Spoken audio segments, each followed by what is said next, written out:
왕의 자리는 고독합니다. 그 밑에는 위험천만한 음모가 도사리고 있죠. 지금부터 우리는 왕의 아들이었던 두 남자의 이야기를 통해 그 무거운 자리에 좀 더 가까이 가보려고 합니다. 자신에게 닥친 비극적인 운명과 맞서 싸워야 했던 두 사람, 바로 정조와 햄릿입니다.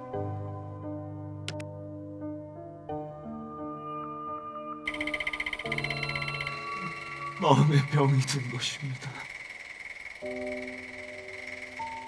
병이 든 아들을 한 번만 살피소서. 이제부터 아버지께서 하라는 모든 것을 다 따르겠습니다. 내가 너를 용납하면 이 나라의 혈맥을 끊는 일이다. 세상의 염려가 극에 달했으니 내 만고에 없던 일을 행할 수밖에 없다. 고칠 수 없는 병이 들면 죽는 게 도리야. 속히 자결하라. 이게 대체 무슨 소리일까요?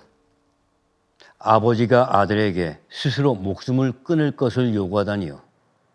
대체 무슨 일이 생긴 건지 한번 알아봐야겠습니다. 영조는 아버지 숙종과 궁에서 잡일을 하던 무술이 사이에서 태어났습니다.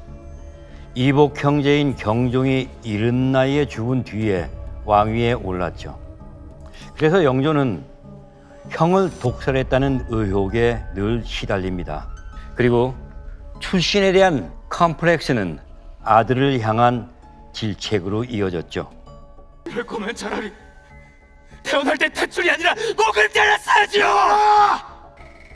지금 이 순간부터 세자를 폐하고 평민으로 삼아 가두노라.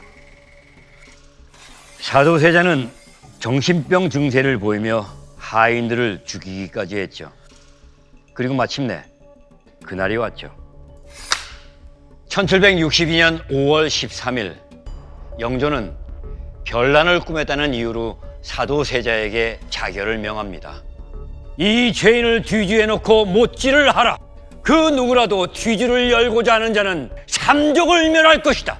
영조는 사도세자를 가둔 뒤주에 직접 자물쇠를 채우고 대못을 박았다고 전해지니 아들을 향한 분노가 얼마나 대단했는지 짐작하게 해줍니다.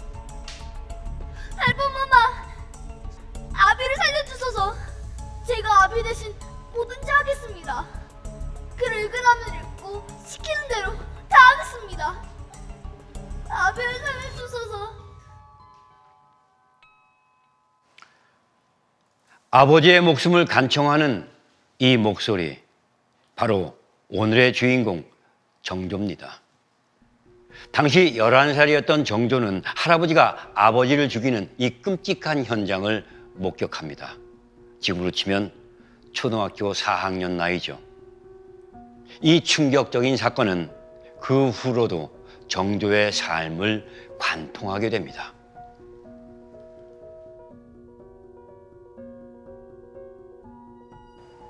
죄인의 아들은 왕이 될 수 없다. 역적의 아들은 왕이 될 수 없다. 듣지도 말고 말하지도 말라. 누구 하나 적으로 두어서도 안 된다. 정쟁에 휩싸이지 말아라. 그리고 누구에게도 속내를 보여서는 안 된다. 사도세자의 죽음 이후 궁에 남은 정조는 생명의 위협을 받습니다. 궁안 깊숙이 자객이 난입하여 정조의 목숨을 노리는가 하면 영험한 무당들은 그를 향해 죽음의 주술을 외웠죠. 바늘방석에 앉은 것처럼, 달걀을 포개 놓은 것처럼 위태롭다. 두렵고 불안하여 차라리 살고 싶지 않다.